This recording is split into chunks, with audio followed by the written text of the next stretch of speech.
How much did Coach Thompson define the word loyalty?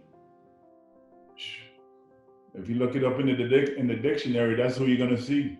You know, we were all loyal to one another. We were loyal to him. He was loyal to us. Just like you said, us against the world. Uh, with all of our, Hoya paranoia. But he was a great man. He was a great person for me to play for, to learn from, to admire. That us against the world mentality. It's one thing to be said, Patrick.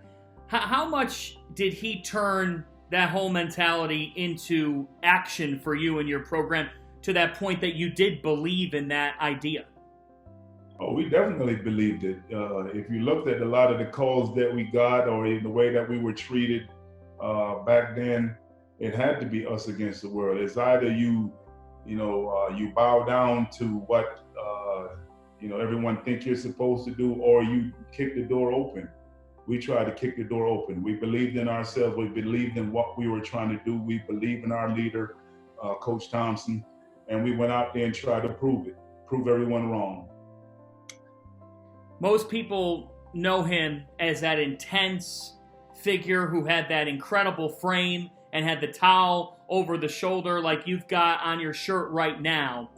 Beyond the basketball court, on the bus, before games in the locker room, what can you share about him? Of course, when you go into war, you always have your game face on. But he always picked and chose when he was going to let us see it. There's been times when he'll come in and we'll be in there listening to music, getting ready. Some of us are in there dancing, carrying on. And he comes in and starts dancing and carrying on with us. So, to lighten the mood, lighten the room, let us know that he's human just like us. So, he was not only, he was a hard coach, but he was also a father figure. He would bring people into our practices. Sometimes instead of practicing, we'll just have meetings, town halls. He'll bring in people like James Brown, or CEO, people from Coca-Cola, or McDonald's. All these people who look like us, who was also able to, make a great living other than playing basketball, playing in the NBA. So people that we can look up to, and people that we can also aspire to be like.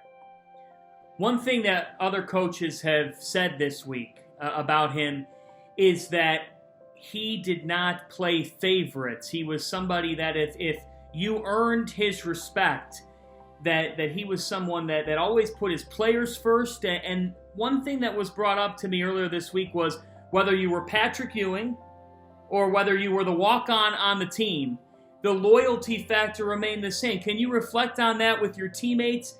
Just the way that he held different relationships with his players, but held every player with the same weight?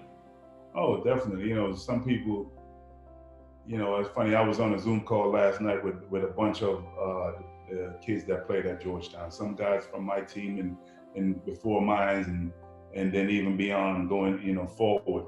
And we were talking about just that.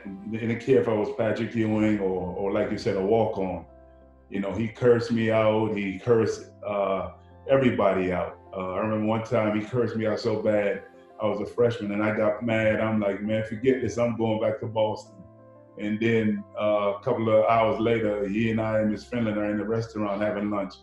But he cursed everybody out, but he was also loyal to everyone.